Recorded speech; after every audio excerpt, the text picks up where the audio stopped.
ये प्राण प्रतिष्ठा, श्री राम की है ये प्राण प्रतिष्ठा।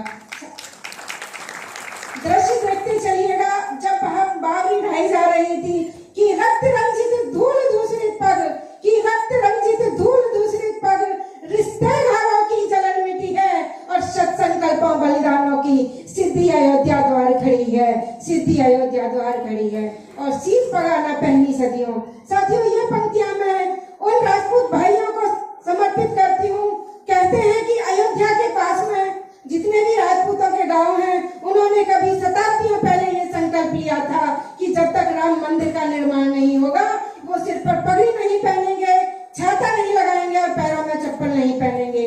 तो उनके बलिदान को ये पंक्तियां मैं समर्पित करते हुए कहती हूँ कि शीश पगाना पहनी सदियों, कि शीश पगाना पहनी सदियों, पुरखों के वचनों की यात्रा और श्रद्धा निष्ठा त्याग तपस्या भक्ति की कठिन पद यात्रा, भक्ति की कठिन पद यात्रा।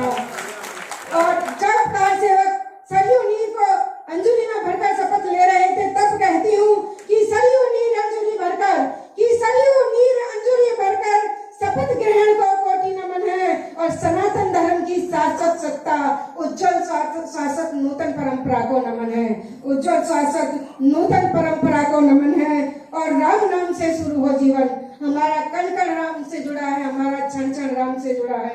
कितनी पीड़ा होती थी जब भगवान श्री राम टेंट में थे, बहुत दुख होता था। मैं पुनः कहती हूँ कि राम नाम से शुरू हो जीवन, कि राम नाम से शुरू हो जीवन, राम नाम सत्य जीवन अंत है और कण कण में बस राम बसे हैं। इस आस्तित्व की यात्रा आनंद है, इस आस्तित्व की यात्रा आनंद है। और कार सेवकों के चित व्याकुलता, कि कार सेवकों के चित व्याकुलता सदियों के बाद विराम मिले हैं और द्रौपदी के व्याकुल कोप को जैसे उपेक्षा सहकर श्याम मिले हैं, उपेक्षा सहकर श्याम मिले हैं। और ना कोई सुनने वाला था।